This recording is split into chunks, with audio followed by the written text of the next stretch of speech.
सरदार शहर के कम्मा guest house में किसान नेता रमेश पोटलिया की 5वीं पुण्यतिथि पर श्रद्धांजलि दी गई। उनकी स्मृति में बड़ी सभा की अध्यक्षता कर रहे पूर्व सांसद राम सिंह कस्वा ने कहा कि किसान नेता रमेश पोटलिया ने अपने राजनीतिक करियर में हमेशा ही किसान मजदूर वर्ग को साथ लेकर चलते थे। उसी के लिए उनकी स्मृति में इतनी बड़ी सभा का आयोजन किया गया है। उपनेता प्रतिपक्ष राजेंद्र राठौड़ ने कहा कि वे बहुत ही सिद्धांतों की राजनीति करते थे। उनका जीवन हमेशा ही संघर्ष से भरा रहा। किसी को भी संघर्ष करना सीखना है तो किसान नेता रमेश पोटलिया की जीवनी को समझना होगा। इस दौरान पूर्व विधायक अशोक पिंचा ने कहा कि पोटलिया ने अपने पूरे जीवन काल में आम आदमी के हितार्थ 50 वर्षों तक संघर्ष किया और 29 बार जेल गए थे। उनके पुत्र शिक्षक नेता विजय कुमार पोटलिया व विकास कुमार पोटलिया आदि ने सभी का आभार व्यक्त किया। स्मृति सभा में पोटलिया परिवार द्वारा राजकीय चिकित्सालय हेतु 7 व्हील चेयर व 5 स्ट्रेचर प्रदान किए गए। कार्यक्रम के दौरान अभिचेतना कल्चर एकेडमी के बालिकाओं द्वारा पोटलिया की स्मृति में नृत्य नाटिका की भावपूर्ण प्रस्तुति दी गई। इस मौके पर जिला प्रमुख वंदना आर्य, पूर्व जिला प्रमुख हरलाल सारण, नगर पालिका अध्यक्ष राजकरण चौधरी, नगर पालिका उपाध्यक्ष अब्दुल रशीद चाइल्ड, समाज सेवी प्रहलाद सराफ, समाज सेवी मधुसूदन राजपुरोहित, बीडीसी सदस्य श्यामलाल शर्मा, किसान मोर्चा जिला अध्यक्ष सत्यनारायण सारण, एडवोकेट शिवचंद सहू, उप जिला प्रमुख महेंद्र न्योल, पवन कुमार कस्वा, बलदेव सारण आदि ने विचार व्यक्त किए। इस मौके पर महेंद्र सिंह, याकूब खान, लालचंद बेरड़, रतिराम सहारण, शंकरलाल मेघवाल, गौरी शंकर सिहा, गौरी शंकर बाना, रणवीर सहारण, केताराम सांडेला, पुषाराम पोटलिया, दौलतराम जाखड़, जगदीश प्रसाद टांडी, सीताराम जांगीड़, राजेश पांड्या, दिलीप चौधरी, चानमल गंडा, सुशीला गोस्वामी, अमिलाल तेतरवा, रामलाल बामू, राजू जेदिया सहित हजारों की तादाद में लोग मौजूद थे। ऐसे संघर्षशील व्यक्ति जो जीवन पर्यंत किसानों के लिए संघर्ष करते हैं, गरीबों के लिए संघर्ष करते हैं, बहुत कम पैदा होते हैं। हर राजनीतिक व्यक्ति जो होता है वो कुछ ना कुछ अपना भी सोचता है, लेकिन भाई मेरे बुजुर्ग रमेश जी, मैंने उनको कभी इस माइंड में नहीं देखा कि उन्होंने अपने लिए कुछ सोचा। अगर 4 किसान भी कहीं से आ गए और उन्होंने आग्रह किया तो रमेश जी उनके साथ हो लिए और अधिकारियों से मिल लेते थे। उनसे हमने संघर्ष करना सीखा। मैं आज एक ऐसी शख्सियत को श्रद्धांजलि देने आया हूं। अलग अलग राजनीतिक दलों के अंदर वर्षों से हम काम कर रहे थे, पर इस चूरू जिले के अंदर रमेश जी वो शख्सियत थी जिनको सभी आजाद शत्रु कहा करते थे। कभी मैंने किसी मंच से रमेश जी को किसी व्यक्ति की व्यक्तिगत आलोचना करते नहीं देखा। जीवन पर्यंत किसान की, कमीरे वर्ग की, किसानी की, खेती की, खलियान की जिन्होंने बात करते रहे, ऐसे रमेश जी को हम आज सादर नमन करने आए हैं। मुझे याद आ रहा है समय, मैं भी वर्षों से आपके जिला मुख्यालय की राजनीति करता हूं, वहां का विधायक हूं। चुनाव का समय था, हमें लोहिया कॉलेज में मतगणना में बैठे थे। रमेश जी मतगणना में पिछड़े।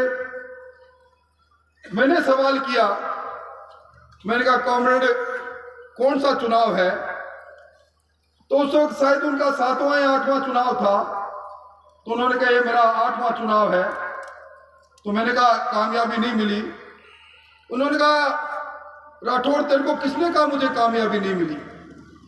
मेरा मकसद क्या था? मेरा मकसद सत्ता और कुर्सी पर बैठना नहीं था। मेरा मकसद लोगों को जगाने का था, किसान को चेताने का था।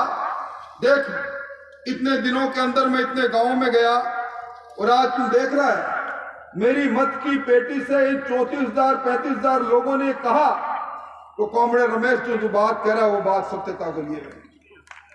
ऐसी बातें बिरले व्यक्ति करते हैं, कभी हताश नहीं।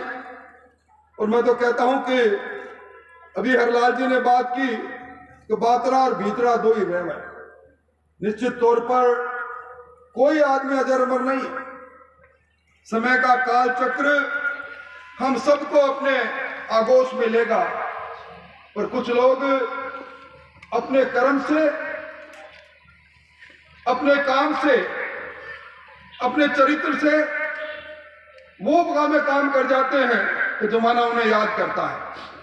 किस अभाव के अंदर एक साधारण किसान का बेटा अभी विजय जी कह रहे थे उन्हें ये पता नहीं था कौन सा पुत्र कौन सी कक्षा में पढ़ता है। आज के युग में हम अखबारों में पढ़ते हैं, नेता के बाद में नेता को चिंता एक ही होती है कि मेरी विरासत मेरे पुत्र को कैसे मिले, मेरे परिवार को कैसे मिले।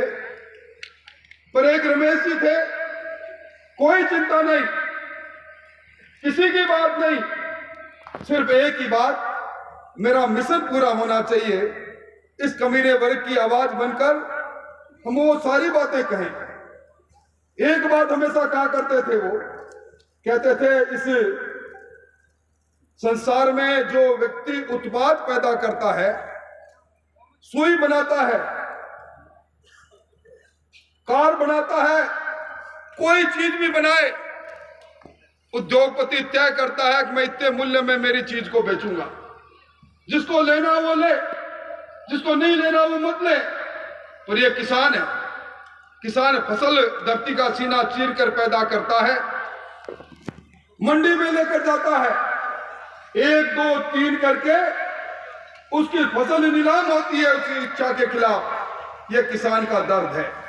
मैं समझता हूं कि वर्षों तक अपनी वो आवाज और इसके साथ हमेशा एक बात कहा करते थे, किसान को गुमराह करने का वक्त, किसान को लोक लुभावनी बातें करके, किसान के कर्जे से लेकर किसान की हालात पर हम किसान को गुमराह कर सकते हैं। और हमेशा कहते थे किसान अब वो किसान नहीं रहा, किसान के बेटे के घर में भी आज उनके परिवार के लोग शिक्षित हो गए। और किसान जब धोखेबाज को देखता है तो किसी न किसी दिन वो किसी मोड़ पर उस वोट की चोट से उस धोखेबाज को से बदला भी लेता है। क्योंकि पहले कक्षा 9 में सब्जेक्ट लेना होता था, तो मैंने पूछा पिताजी कौन सा सब्जेक्ट लेना है, तो उन्होंने कहा कि विकास ने आर्ट ले ली, महेंद्रियो साइंस ले ली, अब तू कॉमर्स ले ले तो तीनों मुख्य था किसे न किसे को तो की जातो जेल हो। मतलब आज अपन जब बच्चों के प्रति इतने संजीदा हैं, अब आप कल्पना करो कि वो शख्सियत यदि सही जगह पर पहुंची हुई होती तो मैं समझता हूं निश्चित रूप से इस तहसील की जो स्थिति है उसमें दिन रात का फर्क होता। एक आम आदमी की बात को उचित मंच पे न केवल उठाना बल्कि उसको पूरा करने के लिए सामने चाहे कितना ही बड़ा अधिकारी हो, उससे उस व्यक्ति का काम करने के लिए उस अधिकारी को मजबूर करना, ये बड़ी बातें हैं साथियों। कि उनके इन संस्कारों की बदौलत ही गांव में जाता जना के कहता करे बेटी को बापों दुख तकलीफ आराम की बात हुए बीटे में पार्टी पूर्टिन जेब में घाल लिया करो, क्योंकि आम आदमी के संघर्ष वाले टाइम जे आ पार्टी बीच में आडी आ गई तो आपनो संघर्ष कमजोर हो जीसी और जकदी ने चुनथी देने को काम आवे बी दिनी जेब में पार्टी काट लिया करो और थारी आत्मा मांगे भी चुनथी दे दिया करो कि मन तो थे हाल करो को नहीं। इस तरह के विचार आम आदमी के संघर्ष को मजबूत करने के इरादे से न कभी उन्होंने किसी व्यक्ति से पार्टी पूछी, न किसी व्यक्ति से उन्होंने जाति धर्म पूछा। बिरले हैं वो इंसान जिनकी नियति में इस तरह का सब कुछ सच था। मैं सच उनको प्रणाम करता हूं, नमन करता हूं और मैं ईश्वर से ये कामना करता हूं कि मैं जब तक भी मेरे अंतिम सांस चले मैं उनके आदर्शों पर चलूं और उनके बताए गए रास्तों पर चलूं। और तब से लेके उनके जाने तक हमारा भाई जैसा रिश्ता रहा है। हम दोनों अलग अलग पार्टी में रहे, उसके बाद भी हमने एक दूसरे का मान सम्मान किया है और समय बेसने पर एक दूसरे की मदद भी की है। मैं तो आपसे इतना निवेदन करना चाहता हूं कि रमेश जी संघर्ष के प्रतीक रहे हैं। इन्होंने किसानों की, दलित की, अति पिछड़ा लोग वर्ग की जो मदद की है और मदद कब की है, जो कभी राज के धनी नहीं रहे। और आपको पता था कि रमेश जी राज में नहीं है और उसके बाद भी आपने चुनाव में जो उनकी मदद की है, हर चुनाव में बराबर की टक्कर ली है। हार जीत तो एक प्रजातंत्र का तरीका है, कई लोग जीत हार कर भी जीत जाते हैं, कोई जीत कर भी हार जाते हैं। कोई रमेश जी ऐसे व्यक्ति थे जो हर व्यक्ति की, हर आदमी की बात सुनते थे, जिसका कोई नहीं होता था उसका रमेश जी हुआ करते थे। ऐसे व्यक्ति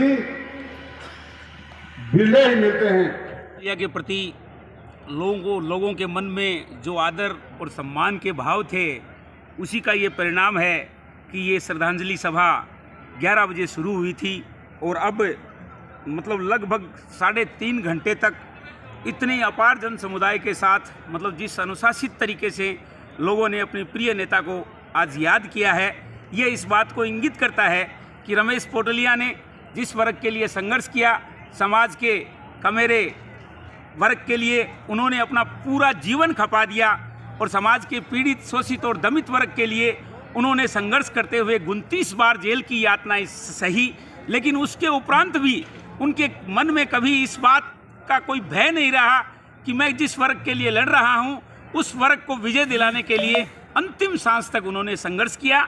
और आज की यह श्रद्धांजलि सभा इस बात का संकेत करती है कि वास्तव में वो एक सच्चे कमेरे वर्ग के सिपाही थे और उनको याद करने के लिए आज इतनी बड़ी संख्या में न केवल किसान वर्ग अपितु बहनें भी, माताएं भी बहुत बड़ी संख्या में आई है। ये स्पष्ट है कि आज भी उस किसान नेता के प्रति लोगों में वही आस्था है, लोगों में वही सम्मान के भाव है।